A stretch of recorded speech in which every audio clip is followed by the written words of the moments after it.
Christoph was absolutely dedicated from the beginning to have these creatures being choreographed.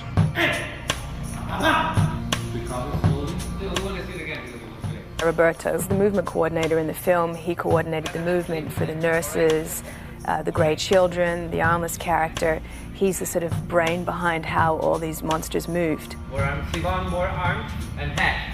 Roberto is a dancer, he's a choreographer. He understands how to create the movement, so it's very scary and creepy. More arms! These are cursed human beings in pain, and so it's an exaggerated body language. Who can do movement better than dancers? And who can train these dancers better than anybody else? Well, a choreographer. Okay, so please, the 1, 2, 3, absolutely together and down.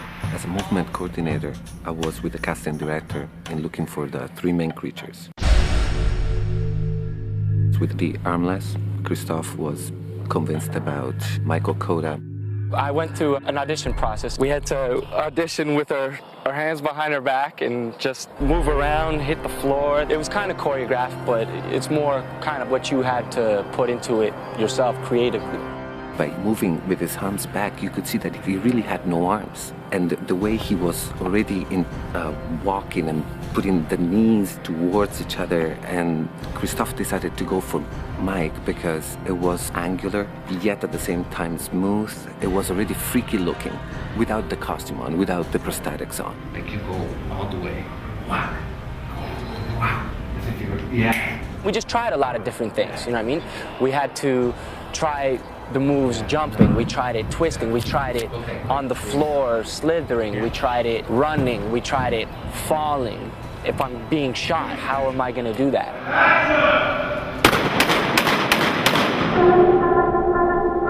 What I think the problem was for Michael at the beginning was to not be overwhelmed by the costume.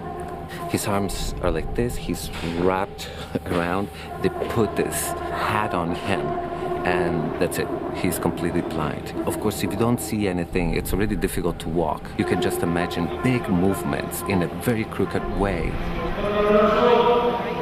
You really got to count your steps and really know your surroundings, or you can get really, really, really hurt. As soon as you feel the left to the shoulders, just turn slightly and go forward, all right? Say I'm walking forward, I turn around and somebody shoots me. I have to be pretty much put on my mark, and I gotta really count out. So it'd be like 3 steps this way, turn around, get shot, and it's 3 little chugs backwards. Go, go, go, all right? Okay. Roberto tells me what to do, how low to go, and just puts pictures in my head that really help me get the acting across. Marker! Action! Stay on the left, stay on the left. Left, left, left. Now turn to the right. Straight ahead as you want. Straight ahead like this. Straight ahead. Michael, stop. Ready and breath.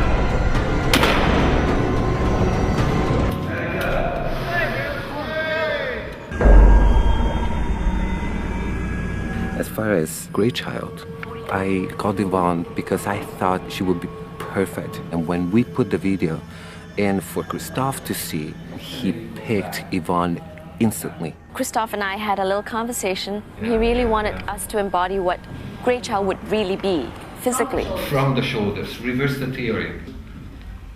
Ooh. In the rehearsals, which really was the creative process, we played around with the idea of what a strange-looking creature child would be like, going on the basis of a kid. Oh, like a 2-year-old who can't balance. Yeah. And distorted it a little bit more. Found much more bizarre ways of how this creature would carry its arms, its head, how their feet might be. It's like a tightrope walker. Tightrope walkers, you know, they use their hands to balance. She could see a little bit from the ear. There was the little hole that she could see. But it's not always in line with my hole because the head shifts. Once in a while, I'll get a glimpse of the outside world, and so through that, I can make certain visual marks through that. Sort of helps a little bit, but a lot of it's through feeling. and through Roberto yelling at me because I can't hear in that mass, neither can they hear me. So it is a different world. So try not to do a big circle.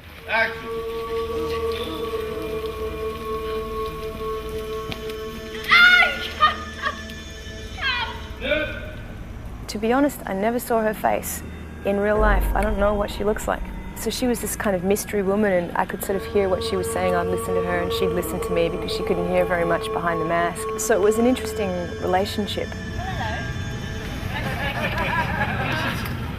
Having Roberto on set has been great because being another dancer, a choreographer as well, he is able to speak my language. For instance, if somebody says to me, "Can you crawl?" There are many different ways of crawling. And that's where Roberto has been amazing. He's able to interpret that, work with me on that, and we've been able to figure out very quickly, because you don't have a lot of time on set, what the director's looking for.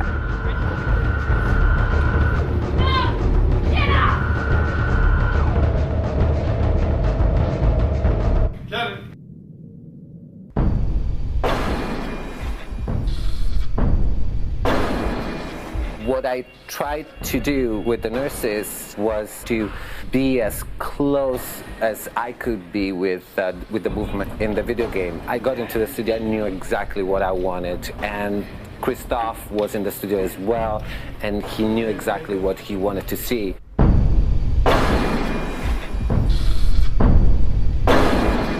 There were three key nurses, Chantal, Donna, and Rosalind. And Donna is the one who slashes red. Straight across. You'll turn when it comes. Donna already in rehearsals came out with this really kind of aggressive movement that Christophe really liked, and he decided that Donna was going to be the one who was going to slash. We were shooting really, really fast, so some of the stuff we didn't get to rehearse, and on this particular day I had a fight scene with a nurse who had no face, so she couldn't see very well, and she ended up punching me in the jaw. Slow, very slow. They were my favorite ones just because it was such a strong and bizarre, crazy image.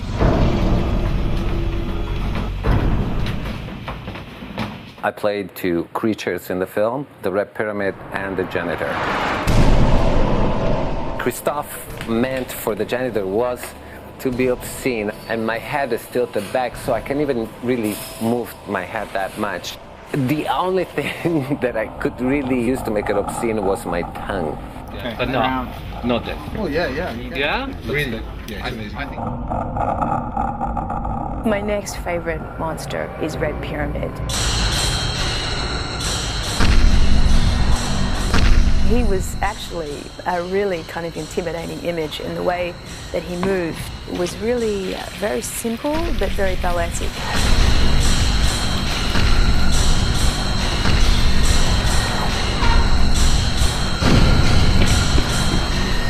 What I was trying to do as much as I could was to reproduce exactly the movement from the video game. As soon as it hits, gravity hits, he goes Exactly. with the sword, Exactly. That's and then he flips it back. Exactly. That's the idea. Yeah. I did my best effort, but the first day when all the elements were in place, meaning the tall boots and the helmet that is at least 12 pounds heavy.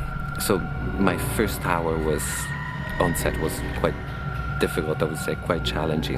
You guys, make some room, please.